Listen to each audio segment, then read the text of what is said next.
Very many of us suffer from a peculiar sounding problem, an inability properly to inhabit the stretch of time we call the present.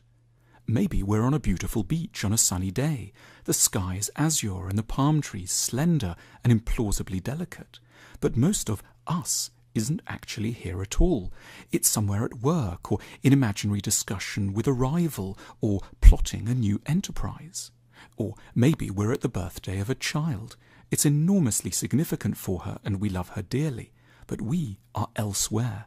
Our body is rooted in the now, but our minds are skipping to points in both the future and the past. What is it that makes the present, especially the nicer moments of the present, so difficult to experience properly? And why, conversely, can so many events feel easier to enjoy, appreciate and perceive when they're firmly over? One benefit of the past is that it is a dramatically foreshortened, edited version of the present. Even the best days of our lives contain a range of dull or uncomfortable moments. But in memory, like skilled editors of hours of raw and often uninspired footage, we can lock on to the most consequential moments, and therefore construct sequences that feel a great deal more meaningful and interesting than the settings that generated them. Hours of mediocrity can be reduced to 5 or 6 perfect images. Nostalgia is the present enhanced by an editing machine. Much of what ruins the present is sheer anxiety. The present always contains an enormous number of possibilities, some hugely gruesome, which we're constantly aware of. Anything could theoretically happen, an earthquake, an aneurysm, a rejection, which gives rise to a non-specific anxiety that trails around us most of the time, the simple dread at the unknownness of what is to come.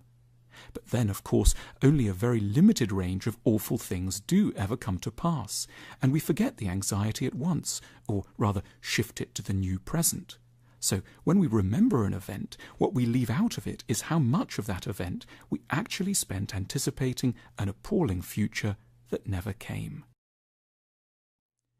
Our bodies further contribute to our distraction from the present. They have their own moods and itineraries.